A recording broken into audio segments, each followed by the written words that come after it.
Bismillahirrahmanirrahim. Assalamualaikum warahmatullahi wabarakatuh. Bismillahirrahmanirrahim. Bismillahi masyaallah la yasukul khaira illallah. Bismillahi masyaallah la yasrifu su illallah. Bismillahi masyaallah ma kana min ni'matin fa minallah. Bismillahi masyaallah la haula wala quwwata illa billahil aliyyil azim. Subhanakallahumma la ilma lana illa ma 'allamtana innaka antas samiul basir. Rabbi shrah li sadri wa yassir li amri wahlul 'uqdatam min lisani yafqahu qawli. Malam ini kita akan membahas bab apa? Bab khuf atau khufain. Oke, apa itu khuf? Khuf, apa itu khuf? Sepatu. Khuf itu adalah sepatu muza kalau dalam bahasa Arabnya, atau bisa dari dulu itu muza itu adalah semacam kaos kaki dari kulit dulu ya, yang rapat. Nah, biasa dipakai dalam musim dingin. Nah, di Arab nggak ada salju waktu itu kan, tapi dingin di Arab itu. Nah, kalau sekarang ini mungkin sepatu, kayak sepatu rapat ya. Oke. Atau salah satu macam bentuk sepatu tapi tipis terbuat dari kulit. Kenapa kulit? Ada yang tahu? Kenapa dari kulit? Karena nggak tembus air. Oke, kulit nggak tembus air, rapet gitu kan. Oke. Nah, syariat khuf ini pertama kali turun tahun 9 Hijriah. Nah, pada saat Nabi sallallahu alaihi wasallam melakukan safar dalam peperangan Tabuk, perang Tabuk. Nah, saat itu Ibnul Munzir meriwayatkan dari Hasan Al-Basri bahwa hadis ini diriwayatkan oleh Urwah bin Mughirah dari bapaknya. Nah, bapaknya bercerita, aku bersama-sama Nabi sallallahu alaihi wasallam dalam sebuah perjalanan. Ketika beliau berwudu, maka aku bungkukkan badanku untuk melepaskan kedua sepatu beliau. Jadi dia membantu untuk melepaskan sepatu Rasulullah. Lalu beliau bersabda, biarkan sepatu itu, artinya nggak usah dilepas, karena sesungguhnya aku memakainya dalam keadaan suci. Seperti itu syariat pertama kali khuf itu. Lalu tetap itu diperhatikan oleh bapaknya, oleh bapaknya Urwah bin Mughirah itu diperhatikan ketika Rasulullah berwudu mengusap bagian kakinya itu beliau hanya mengusap atas sepatu itu, mengusap bagian atas dari sepatu. Kan sepatu kan yang diusap atasnya aja, selesai seperti itu. Gitu. Nah, diriwayatkan. Nah, jadi mengusap khuf ini adalah salah satu rukhsah. Apa itu rukhsah? Keringanan di antara khusus umat Nabi Muhammad SAW dalam kondisi safar. Apa safar? Perjalanan maupun mukim, boleh gitu. Nah, jadi kalau kita sedang memakai sepatu nih, sepatu rapat gitu kan, kita kan biasanya kan kalau sepatu yang rapat itu kan makanya lama kan, ya kan, karena ada talinya lah, ada apanya lah gitu, belum kaos kakinya. Nah, itu boleh kita berwudu tanpa harus melepas itu gitu. Gimana caranya? Dengan syarat gitu. Dengan syarat. Nah, nanti ada syaratnya. Nah, fardu wudu yang kelima adalah membasuh kaki terus ada kelanjutan, membasuh kaki sampai mata kaki. Jadi bukan membasuh kaki doang ya, membasuh kaki sampai mata kaki itu harus tuh. Itu. Oke. Nah, oleh karena itu kita boleh menggunakan khuf, sepatu itu, yaitu khuf yang sepatu itu yang syaratnya, salah satunya adalah syaratnya harus menutupi mata kaki, Jadi artinya sepatunya harus tinggi melewati mata kaki. Nah, khuf itu hukumnya apa? Apa hukumnya khuf? Hukumnya apa? Mubah. Boleh. Boleh gitu ya. Artinya boleh. Artinya boleh di sini mau kapanpun boleh, asal dengan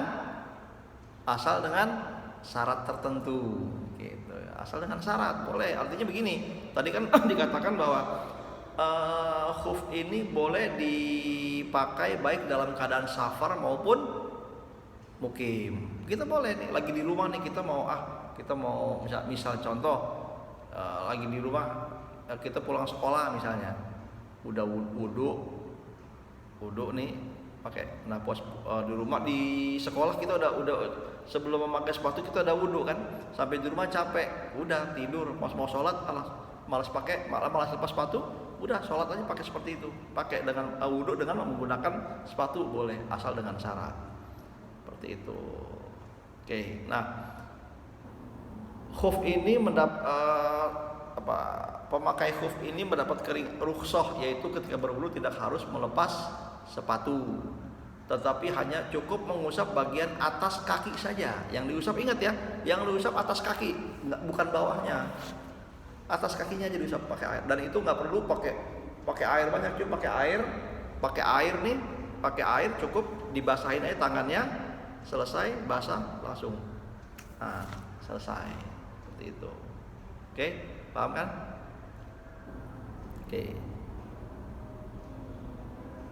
Nah, syariat ini hanya dikhususkan untuk khuf ini, hanya untuk apa khususnya? Hanya untuk hal berwudu. Oke, hanya untuk wudu, nggak boleh dalam hal mandi, nggak boleh. Kenapa? Karena wudu karena hanya untuk menghilangkan hadas kecil.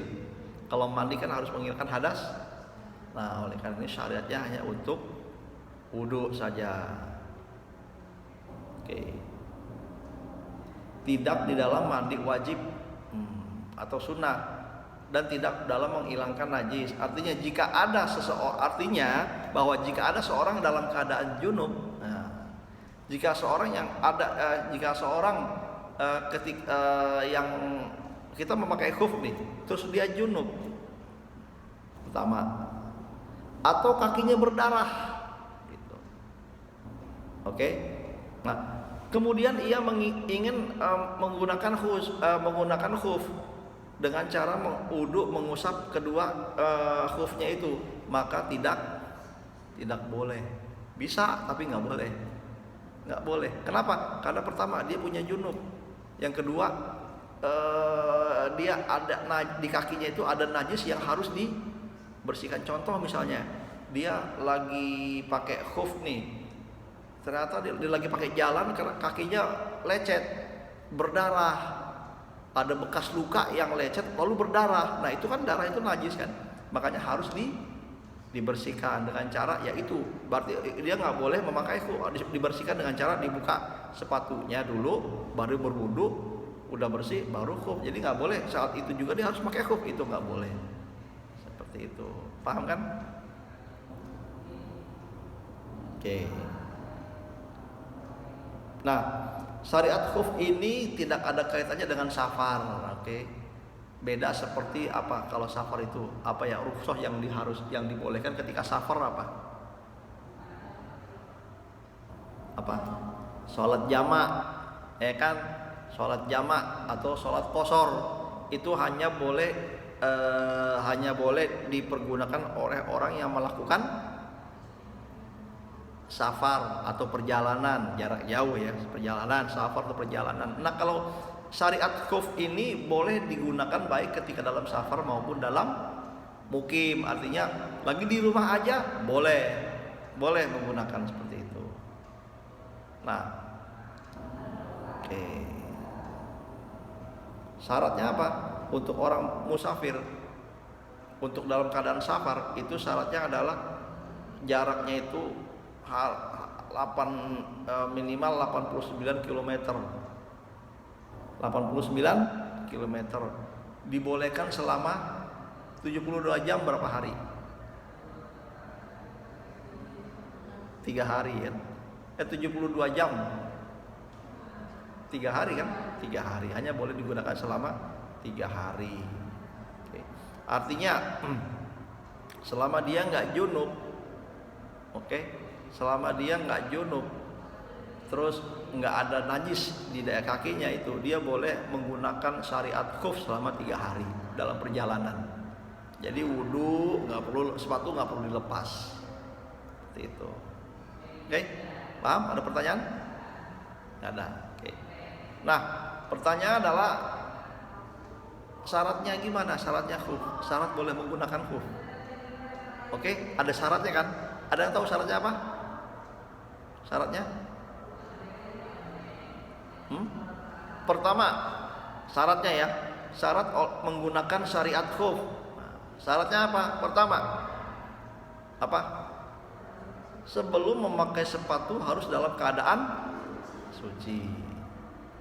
Oke, jadi kita wudu dulu, ya wudu, habis selesai wudu dengan secara sempurna. Wudu secara sempurna, selesai nih baru pakai sepatu, atau mungkin kaos kaki dulu lah, terus sepatu dulu boleh. Silakan, udah selesai itu wudu, udah selesai, boleh. Pertama, yang kedua apa?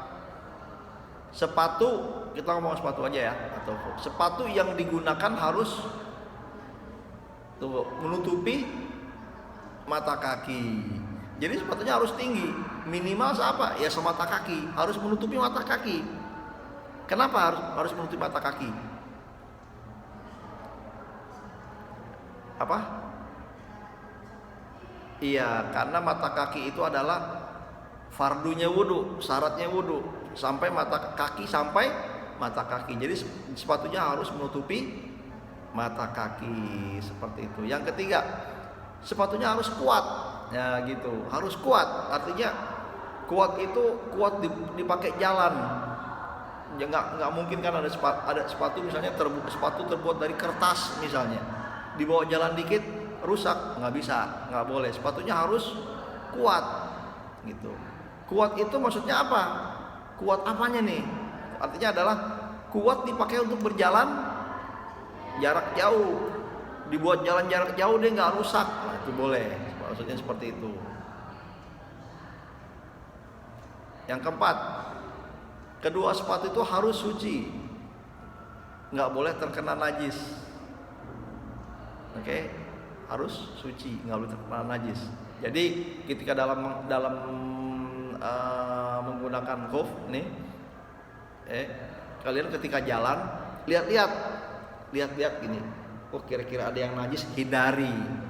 Jangan sembarangan menginjek-injek aja semua air di tanah diinjek, jangan. Kalau ada kotoran misalnya kotoran kucing atau kotoran yang hukumnya najis, itu nggak boleh. Kenapa nggak boleh? Karena yang kalau apa namanya, yang diusap itu kan bagian atasnya kan. Nah kakinya yang bagian bawahnya ini harus dijaga biar nggak kena najis, seperti itu.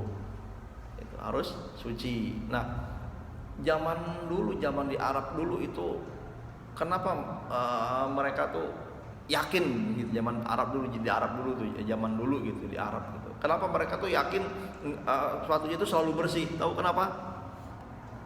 Karena dulu di Arab itu dulu jalannya serba padang pasir. Bener nggak? Padang pasir kan, pasir ya debu ya suci. Debu itu hukumnya apa? Suci kan, padang pasir suci. Jadi ketika kalaupun ada kotoran, contoh kotoran unta atau kotoran apa kuda misalnya nih, dia jatuh aja di padang pasir, itu nggak kan lama-lama karena padang pasir panas, ya kan, berarti itu kotorannya akan cepet kering, ya kan. Nah najis yang kering itu hukumnya kalau bersentuhan dengan, ya kan, apa waktu itu materi, ingat kan, ya kan, bab najis yang bisa menjadi suci. Salah satunya adalah ketika najis dalam keadaan kering, oke, terus bersentuhan dengan sesuatu yang juga dalam keadaan kering, maka hukumnya suci, ya kan. Contoh kita lagi di Arab nih, lagi jalan pakai sepatu, nggak sengaja nginjek kotoran unta. Kita lihat dulu masih kering atau masih basah. Biasanya masih udah kering atau masih basah. Biasanya udah kering. Kenapa? Karena panas kan. Udah kering. Nah, sepatu kita kering, berarti hukumnya suci. Seperti itu. Nah, jangan disamain sama yang di Indonesia, ya kan? Makanya kalau di Indonesia, kalau kalian lagi pakai khuf di Indonesia nih jalan nih gitu, lihat dulu, lihat pilih. Kalau mau jalan pilih. Wah, jalannya kira-kira kotor, jangan diinjak. Nah, karena kita sedang memakai syariat khuf, seperti itu. Oke, yang kelima yang harus diperhatikan bahwa kedua sepatu tidak boleh tembus air, nggak boleh tembus air, harus rapat sepatunya itu, harus rapat. Kenapa? Kalau Pak nggak boleh tembus air, termasuk bolong-bolong itu nggak boleh. Sepatunya rapat nih, cuma ada bolong-bolongannya. Ya kan kadang-kadang sepatu suka ada hiasan kan, bolong-bolong itu nggak boleh itu. Kenapa? Karena kena airnya masuk ke dalam, ya kan? Itu nggak boleh, harus rapat. Contoh mungkin kayak sepatunya TNI, ya kan? Sepatu TNI itu, TNI kan sepatunya tinggi kan, sampai sebetis, ya kan? Udah gitu talinya dari ujung sampai ujung ke atas kan. Nah itu boleh itu TNI itu. Dia kan coba TNI kalau masuk ke rumah-rumah, mana ada yang lepas sepatu, bener nggak? Karena repot dia, nih lepasnya aja harus diulur-ulur gitu kan, pasti lama. Nah itu ABRI TNI boleh itu menggunakan syariat khuf itu, boleh karena sepatunya rapat, udah gitu tinggi sepatunya dan dari kulit, udah pasti dari kulit itu, seperti itu. Nah terus gimana jika sepatu menggunakan kancing atau resleting? Ada kan sepatu yang menggunakan resleting, tahu kan? Saya pernah punya dulu. Sepatu saya panjang dulu sampai mata kaki, pakai resleting. Gitu. Nah itu kalau resletingnya kebuka, resleting atau kancingnya terbuka, berarti khufnya batal. Oke? Nah, jadi kalau ada orang yang pakai sepatu khuf nih, dia pakai ada resletingnya gitu, atau kancingnya, yaitu batal atau tidaknya itu adalah ketika kancing atau resletingnya itu terbuka. Gimana kalau lagi pakai khuf nih, buang angin, kentut, gimana? Apa yang terjadi? Gila, gimana? Lagi pakai khuf nih di kereta misalnya, kentut gitu, buang angin tuh gimana? Apa yang terjadi? Gimana? Apa? Batal nggak kira-kira? Kayaknya batal. Apanya yang batal? Wudunya batal. Oke, wudunya batal. Iya, Rama. Khufnya batal nggak?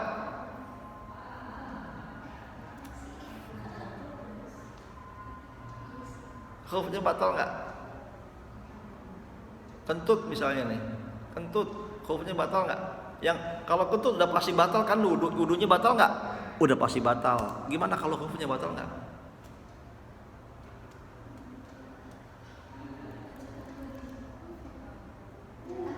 Nggak tahu. Oke, nanti kita bahas ya.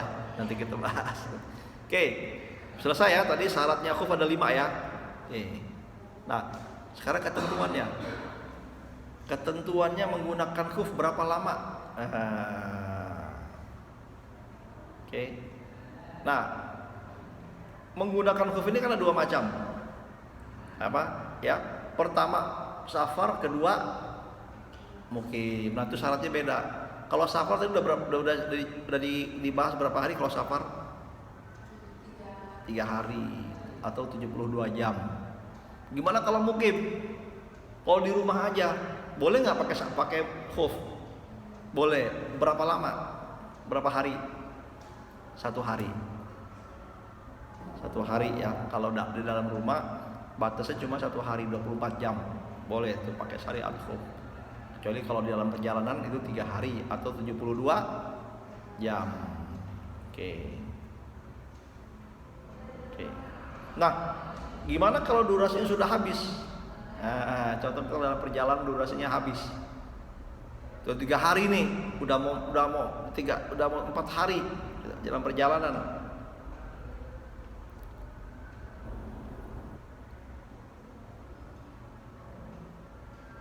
Gimana?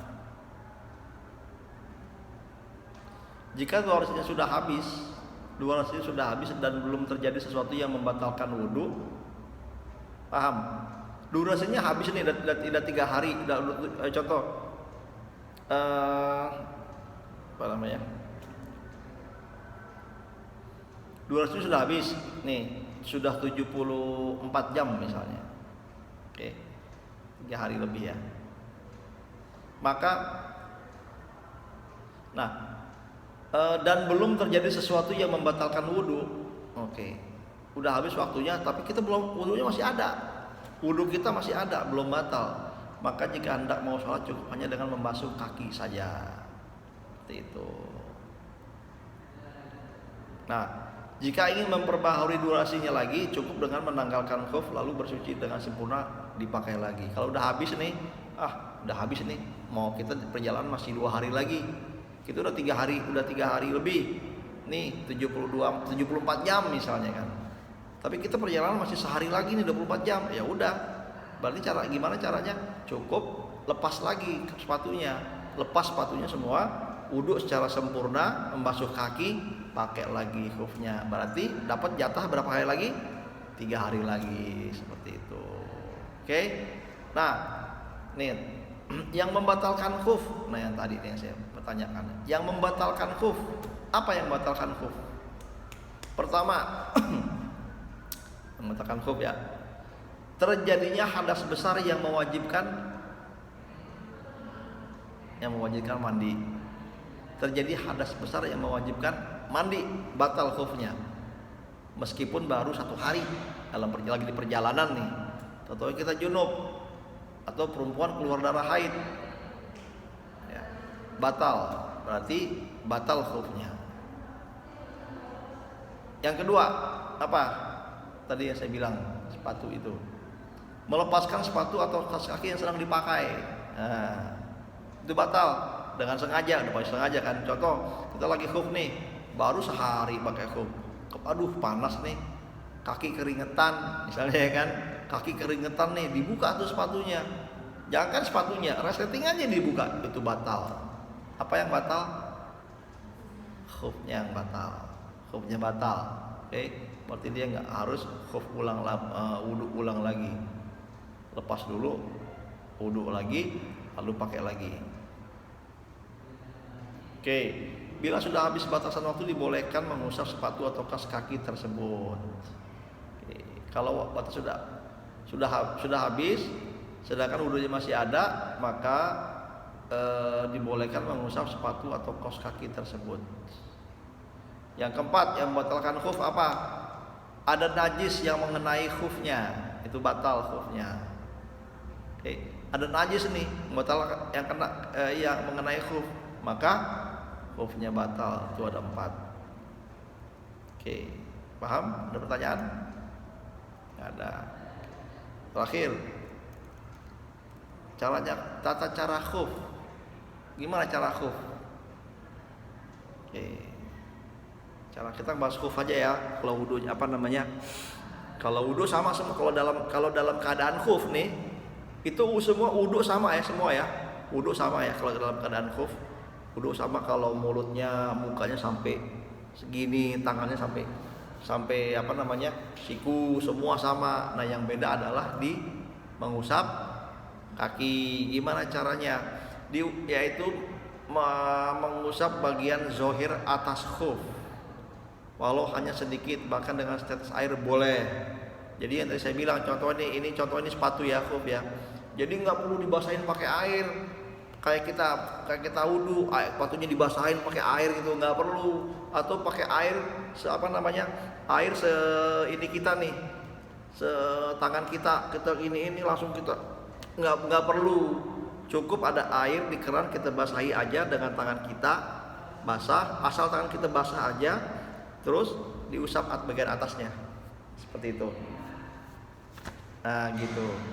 Oke, paham? Ngusapnya tangannya begini nih, agak direnggangin ya, seperti itu. Seperti itu. Oke, paham? Nah, nah tapi ada cara yang lebih baik, cara yang lebih khusus, yang lebih baik lah, lebih bagus, lebih lengkap, yaitu dengan cara membasahkan kedua tangan. Dua-duanya tangan dibasahin. Oke, dua tangan dibasahin. Lalu tangan kanan diletakkan di ujung depan sepatu. Oke, paham nggak? Dua tangan dibasahin air. Oke, yang tangan kanan di atas sepatu, di ujung, ini sepatu ya, di ujung. Oke. Dengan jari-jari agak terbuka, jadi jari terbuka begini ya, jangan begini, agak terbuka. Dan tangan kiri diletakkan di bawah tumit. Apa tumit? Yang sebelah mana tumit? Ya betul, ini tumit ya, sebelah sini tumit. Tangan kiri sebelah tumit. Oke. Lalu tangan kanan diusapkan ke ujung, ke pangkal khuf, dan tangan kiri diusap mengarah ke jari-jari khuf. Paham nggak? Jadi tangan kanan dari depan ke belakang, jadinya begini ya. Tangan kanan dari depan ke belakang, tangan kiri sebaliknya dari belakang ke depan. Loh, paham kan? Jadi begini, tangannya begitu. Tangan kanan ke belakang, tangan kiri ke depan. Seperti itu. Jadi arahnya berbeda kan? Oke, paham? Oke. Jadi mungkin kalau khuf ini di Indonesia mungkin agak biasa, kurang gitu populer di Indonesia. Tapi di tanah Arab itu atau di luar negeri yang memiliki musim dingin, ya kan? Di Arab dingin nggak sih? Atau panas? Hah? Panas? Ya panas. Oh pernah ke Arab? Oh lihat. Jadi kalau di Arab itu kalau siang panas, kalau malam dingin karena apa? Karena anginnya dingin. Beda sama di Eropa. Kalau di Eropa dingin karena saljunya, ya kan? Karena saljunya. Apalagi kalau di daerah kutub. Daerah kutub tahu kan? Yang kalau malam itu bisa berhari-hari malam terus. Ya kan? Kalau lagi musim panas siang terus berhari-hari. Nah, kalau di sana kan suku Eskimo tahu kan pakai paku, semua pada pakai ini kan, pakaian rapat kan. Nah, itu mereka cocok tuh kalau mereka menggunakan khuf, orang Eskimo ya. Kalau kita lagi main lah, jalan-jalan kayak misalnya nanti nih Rahma atau Akila jalan-jalan nih ke kutub, ya kan? Hah? Apa? Iya berdua jalan-jalan ke sana ke kutub, dingin kan? Wah bingung nih gimana? Pakai khuf kan? Ingat oh iya dulu pernah belajar khuf. Nah, pakai tuh khuf seperti itu. Oke? Paham? Ada pertanyaan? Nggak ada. Oke kalau gitu. Paham semuanya, ada pertanyaan nggak? Ada? Nggak ada? Nggak. Oke paham semua ya? Alhamdulillah. Oke. Malam ini kita cukupkan. Selesai. Nah, kita tutup dengan doa kafaratul majlis. Subhanakallahumma asyhadu an la ilaha illa anta astaghfiruka. Assalamualaikum warahmatullahi wabarakatuh.